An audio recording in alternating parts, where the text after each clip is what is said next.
ってるよ。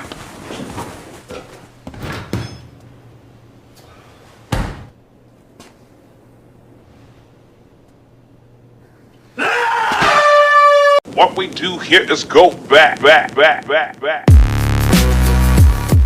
Para hospoder, bapak-bapak, ibu-ibu, neng-neng, adek-adek, uhti-uhti. Kembali lagi bersama saya, Bung Faisal, yang hanya memiliki passion goleran everywhere, everyday, every time, yang masih stay in here, the one and only.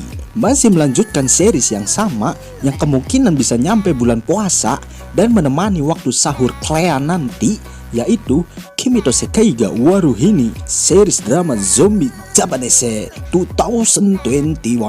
Walaupun zombinya agak cringe, tapi kalian wajib mengikuti alur ceritanya dari awal, because ini sudah memasuki episode ke-8. So, buat kalian yang baru bergabung, silahkan deleng dikit episode pertamanya supaya paham jalan ceritanya. Yang satu, ulalila teing.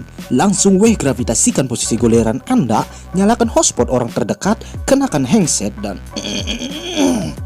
cuangkidot.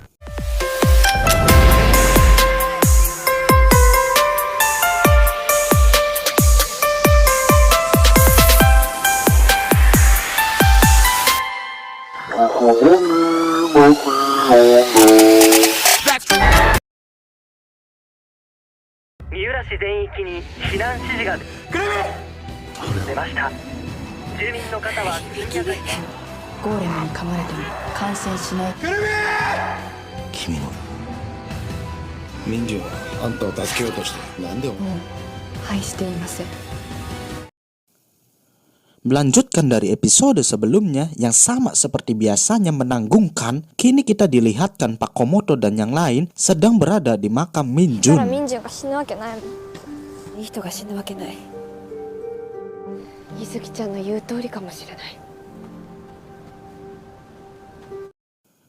Di garnisun, salah seorang tentara digigit oleh golem atau zombie karena di sudut pagar garnisun ada yang rusak dan Todoroki berbicara harus mencari tempat aman selain garnisun. Di dalam, ternyata Yonjian telah dikurung oleh Dr. Suto dan Yonjian enggan memberitahu di mana keberadaan Hibiki dan yang lain dan lebih memilih dibunuh saja. Namun Dr. Suto enggan membunuhnya. Lalu Dr. Suto marah mengingat mesinnya yang telah rusak akibat dirinya. Kembali ke yang lain, Pak Komoto yang dendam dan marah, dia sontak mengambil senjata dan mengatakan akan ke garnisun untuk membalaskan dendam yang telah dialami Minjun oleh wanita di garnisun.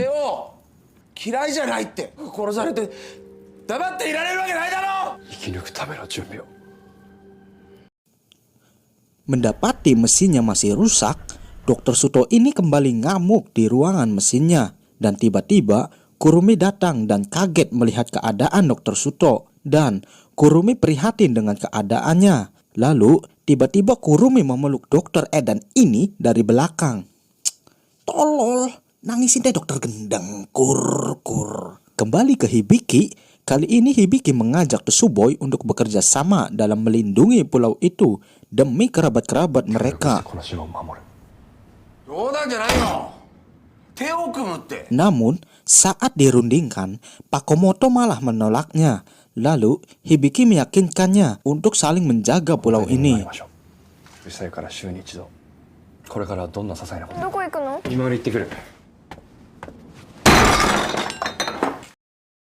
Di garnisun, semua pengungsi diberi persenjataan oleh militer untuk bersama-sama melindungi garnisun yang nampak sudah tak aman lagi. Lalu, Todoroki menemui Kurumi yang sedang akan menyuntikkan sesuatu untuk uji klinis katanya. Dan Todoroki mencegahnya dan menyuruh Kurumi untuk tidak terlalu percaya dengan Dr. Suto Tea.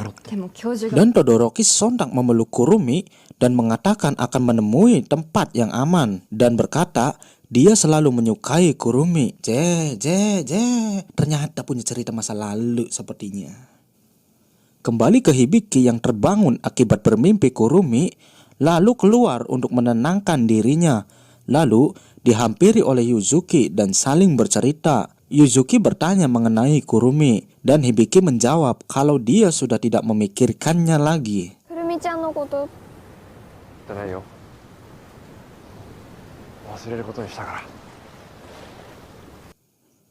Hibiki dan Kanae pun pergi ke salah satu kapal di dermaga untuk mencari sesuatu yang tersisa. Namun, di sana sudah ada tentara yang tewas. Lalu, Hibiki diserang oleh tentara yang sudah menjadi golem dan diselamatkan oleh Kanae.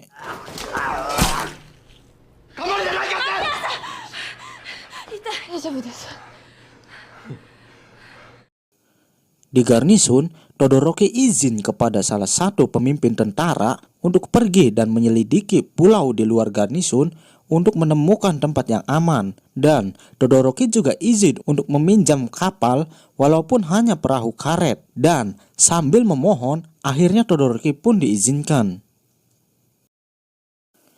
Kembali ke pulau, nampak Kanae yang sedang memeluk jaket milik Hibiki dan dilihat oleh Ibu Shoko. Dan Ibu Shoko bercerita kepada Kanae.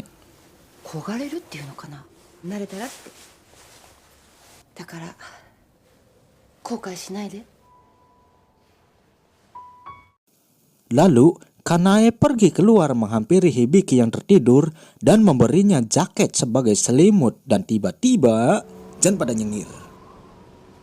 Hibiki sontak terbangun setelah disosor Kanae dan Kanae mengungkapkan bahwa dia menyukai Hibiki. Tah, ngungkapin duluan juga gak apa-apa. Hei wadon, cuma launya aja kemakan gengsi. Lanjut, di garnisun saat tentara sedang rapat soal misi menemukan tempat lain, lalu salah satu dari mereka melaporkan kalau salah satu kapal penyelidik yang lain telah ditemukan dan semua anggotanya musnah. Lalu sang pemimpin berkata, ada tempat yang belum diselidiki. Dan saat asisten dari Tsuboi melihat sekitar pulau, dia melihat perahu karet yang sudah berada di tepi pantai. Dan ternyata itu adalah Todoroki. Dan sialnya dia langsung diamankan olehnya. Dan di dalam, Todoroki diinterogasi oleh Hibiki. Dan Todoroki malah menyuruh untuk menyerahkan pulau ini secara damai. Lalu sambil marah, Hibiki menghampiri Todoroki dan berkata kalau Dr. Suto yang telah menjadikan ibunya percobaan. Dan itulah mengapa dia menyakiti Kurumi dan Todoroki. Karena dia harus mencari ayahnya yang hilang selama 6 bulan. Dan mengungkapkan kekecewaannya kepada sahabatnya itu.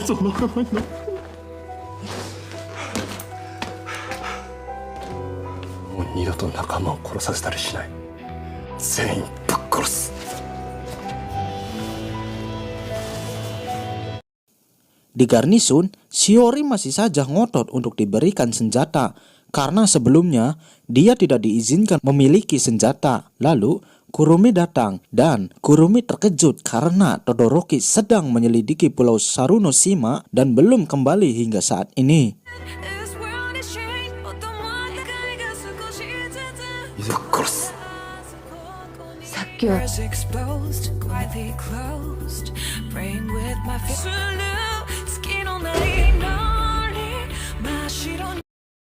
Dan akhirnya Kurumi pun ikut dengan para tentara ke pulau Sarunoshima karena mengetahui Todoroki ada di sana.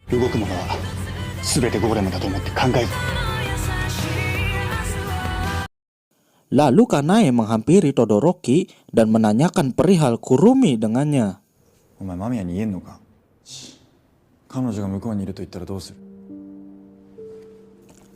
Dan Kanae pun keluar sambil menangis dan bercerita kepada Ibu Shoko kalau dia takut mengatakan kepada Hibiki kalau Kurumilah yang telah membuat Minjun mati. Dan akhirnya para tentara pun sampai ke pulau. Dan ternyata diam-diam Shiori bersembunyi di kapal dan telah memiliki senjata. Dia pun keluar sendirian dan saat melihat Ibu Shoko, dia pun sontak menembaknya.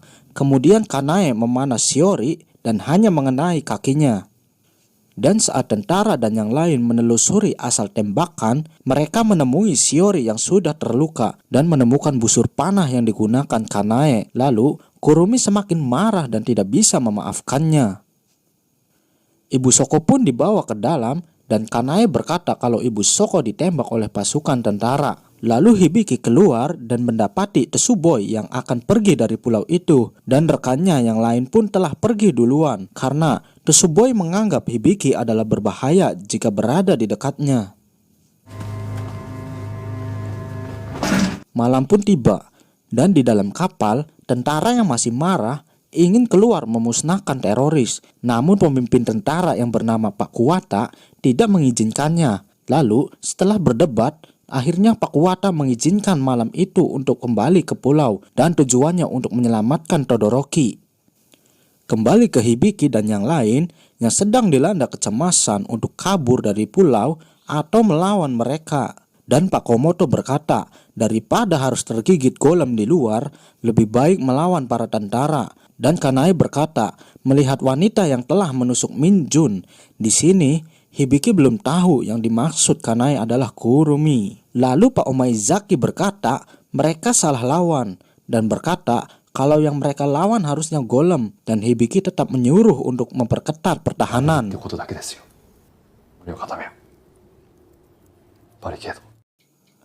Di sisi lain, para tentara sudah mulai mendekati gedung dan menyuruh Kurumi untuk tetap stay di situ. Lalu Hibiki dan yang lain pun merencanakan sesuatu untuk para tentara. Dan para tentara mulai mendatangi gedung tersebut. Lalu Hibiki menyuruh yang lain untuk mengulur waktu dan Hibiki akan berkeliling lewat belakang. Untuk mengulur waktu, Pak Komoto sontak keluar sambil mengancam membunuh Todoroki. Dan para tentara pun akhirnya menurunkan senjata mereka. Sementara Hibiki yang dari belakang melihat Kurumi yang belum diketahuinya karena Kurumi membelakangi Hibiki. Dan Hibiki malah mengancamnya dari belakang dengan panah dan berkata kalau dialah yang telah menusuk Minjun rekannya yang berharga. Lalu saat Kurumi mengetahui kalau itu Hibiki dan saat dia akan memalingkan badannya, and then tiba-tiba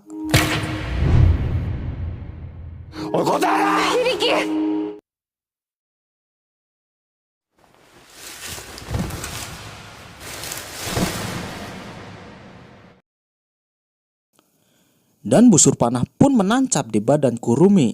Sementara itu, Hibiki yang kaget, tiba-tiba filmnya bersambung. Ya ampun. Lagi seru-serunya juga. Gak paham aing mah asli. Saat video ini tayang, saya sendiri belum nonton kelanjutan episode 9 dan 10-nya. Biar sama-sama penasaran gitu. Dan sibuk ngedit juga. Maka dari itu, saat video ini tayang hari ini nih, saya langsung OTW nonton episode selanjutnya untuk next episode channel ini. You know? So, buat kalian, jangan lupa di subscribe hula biar gak ketinggalan. Oke? And then, saya Bung Faisal yang hanya memiliki passion goleran everywhere, everyday, every time undur diri. Dan terakhir, gracias. Itulah 11 Januari melihat postingan di Facebook nomor WA. Hatiku berkata save nomornya. 12 Januari coba chat, 13 Januarinya di blok. Hatiku berkata si babi so cakep. Kamu yang nyebar WA, aku yang nyoba ngechat. Pas di chat malah di blok. Antum tolol atau bego? Kau basuh otakmu ke dalam sepiteng. Kau makan isinya sampai habis. Biar makin tolol. Itulah.